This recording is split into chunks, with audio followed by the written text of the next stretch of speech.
On the question of same-sex marriage, I have been thinking about this for quite a long time. As you know, this has already come to the Australian Parliament for one vote, and also there is another vote due in 2 or 3 weeks' time, assuming that legislation comes for a vote. So the judgment I took, having reflected on my own position, as this is a conscience vote, it was time to explain to the people of Brisbane who vote for me, and more broadly to people interested around the nation, the reasons for my change of position on this. And what is it in a nutshell? I believe that surely Australia has grown up enough in the year 2013 for the secular state to have its definition of marriage, religious institutions and the Christian church to have their definition of marriage, and for them each to be able to conduct their own ceremonies. That's it in a nutshell. Can you tell us more about the person who has played a role in changing that? Well, I've talked to lots and lots of people. No, I'm not going to go into individual details. But there's lots of people I've spoken to. As the local federal member here, my regular practice is of a Saturday to have mobile offices across the electorate. I talk to people. They come up. I can't point to a single mobile office in the last several months where someone hasn't come up to me, same-sex couple, and says, why can't we get married? And it's been quite pervasive on the ground, but in particular people who are of a Christian background coming to me and saying, look, we have decided that we want to get married. What's your position on same-sex marriage? And so I've thought about all this long and hard. I've reflected on it. But I would draw all of your attention to the 2,000 words I've written on my blog site on this. And when you're next having a cup of coffee as hard-working journalists, sit down, have a read of it. And I'd say this to anybody around the country who's either supportive of my position or hotly opposed to it. Have a read of it because it tries to explain in some detail why I have landed the position I have just described. It's a lot easier to make this decision. I'll take these in sequence, yeah. Why did you choose to make the announcement now? Is it not taking attention off the Prime Minister's campaign? We have a vote in the House of Representatives on this in 2 to 3 weeks' time. For me to have said anything prior to the budget would have been wrong because it would have taken focus off the budget. And immediately after the budget, when you are dealing with the sell of the budget by government ministers around the country, I think that would have been wrong as well. So I've waited, frankly, for a bit of a lull. And also, given that we've got a vote coming up and the debate's about to heat up soon, I have an obligation as a Member of Parliament to explain to people what position I will take to that vote and why. And that's why I've chosen to do it in my own timing and, most importantly, in my own words. What do you think about gay couples becoming parents? Well, as you know, the state laws of Australia, both state and territory, already have a number of items of legislation which deal with this. First of all, you have a majority of states and territories which have already laws in place which permit various forms of surrogacy. Secondly, you also have in place laws which allow for adoption and I think in some cases fostering, and these are the provinces of the states. Secondly, I'm just saying these are laws already in place by the states. Furthermore, in terms of family law recognition of children's rights who are being brought up in these relationships, that was already dealt with the changes we made in the Federal Parliament when then Attorney General Robert McClelland undertook a series, in fact 87 changes to Commonwealth statutes on this matter some years ago. What this does in terms of same-sex marriage is try to close that remaining gap.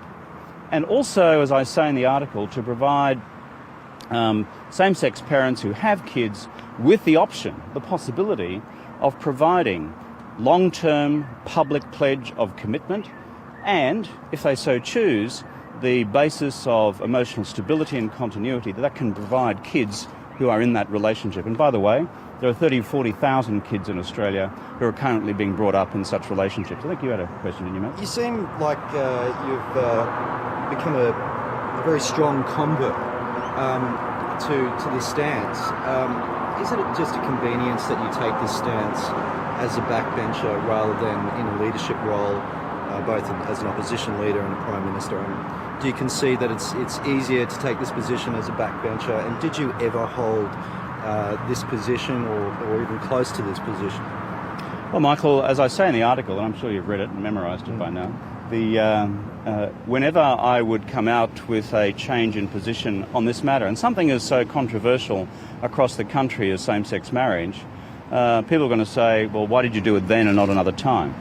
And you'll get criticised for whenever you do that. Secondly, to thine own self be true. And as your view evolves and changes, as mine has done over recent months, over the course of the last 12 months, then when it reaches conclusion, that's when you should put it into the public domain, and that's been my experience. So what was and the people juncture? and people will know very well from my multiple conversations with them on these matters, going back over quite a long period of time. As I say in the blog, and I draw your attention to it, that this has been something of a personal journey for me, and discussions with my family as well. As I say in the piece, I've been the last of the Mohicans on this one. Therese has had a view in support of same-sex marriage for some time. All three kids have, and they look at me as some family dinosaur. I think we're all shaped by the views of those immediately around us and by our wider network of friends, but also I've done a fair bit of reading. As you would also see from the article I've written, in my own words, over quite a number of weeks now, I've also looked at all the sociological surveys which have been done in the United States on the long-term impact of children being raised in same-sex relationships. And these are thorough studies, longitudinal studies underway since the late 80s and early 90s. And their collective finding is that there is no evidentiary basis to suggest that kids who are brought up in such relationships are any worse off than those brought up in other relationships with opposite-sex parents. Mr. Ruddy, you understand that this puts you at odds with Julia Gillard. Will you discuss the issue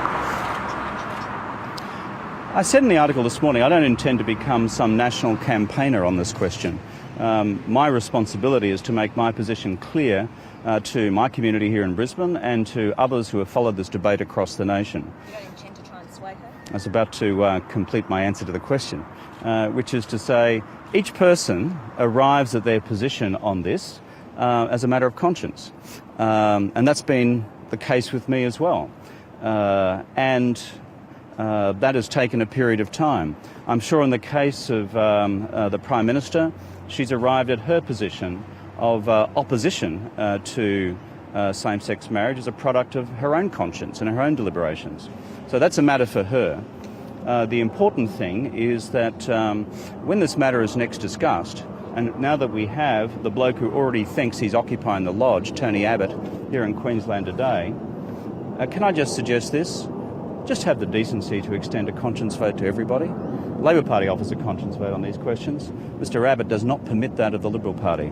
I don't think that is the proper way in which this matter, which affects people deeply and personally, and is complex ethically, let's just grant that point, it's not one where a party discipline should be imposed. Every member of Parliament should exercise their own conscience and be free to vote accordingly. So my challenge to Mr Abbott today is to give his own mob a conscience vote, and if you won't do that, then let's look at the possibility of a referendum as the best way to resolve that, as Tony Windsor has suggested before. Can I just take this question? I'll come back to you. Sorry, the Australian Christian lobby's obviously criticised your decision today. They've said it. Surprised by that criticism. They've said it creates a stolen generation. What do you have to say to that? Well, I respect the role that the Australian Christian Lobby and Jim Wallace play in the public policy debate in Australia. Their views and Christian views opposed to same-sex marriage have every right to be heard across the nation as anyone else's views. I actually think there is a real time for some civility in the national debate on this. We seem to have missiles being thrown in each direction, either from Christian fundamentalists in one direction or from various parts of the gay lobby in the other direction. I think what the mood of the Australian nation is, how do we actually come together on this, and how do we find a way through? And what I've tried to do in the article I've written is to identify my prescription for what I think a way through is, which is a recognition, once again, that a secular state should have the powers to recognise married relationships, be they of opposite-sex couples or same-sex couples, and that religious institutions, on the other hand, including the Christian Church, should have complete legal protection to continue to conduct their ceremonies exclusively between men and women. I think that's the way through this, frankly, and I think there is a time for some civilised discussion about where we can find a way through rather than unnecessarily dividing the Australian society down the middle. Critics will say this is more about your leadership ambitions, isn't it? You know, critics will say 1,000 things. You know, next week I'll be responsible for the collapse of Western civilization. I'm sure last week I was responsible for a lunar eclipse somewhere. But you said you waited for a lull. Is this more about your leadership ambitions? Give us a break, you know. Had I spoken about this last week, I would have been disrupting the budget. The week before would have been preempting the budget and getting in the road. What's the bottom line here? There's a vote coming up in the Parliament. It's 2 to 3 weeks away.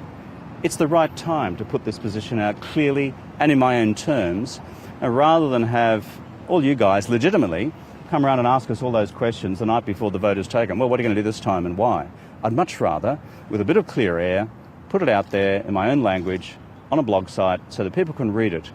And for those who are critical of me, either in terms of motives or the conclusion that I've reached, I had one simple request for all members of Parliament, whether they're on my own side or whether they are part of the Liberal National Party, or independents for that matter, is just give the article a read and form your own conclusion whether you think it's reasonable or whether you think it's unreasonable.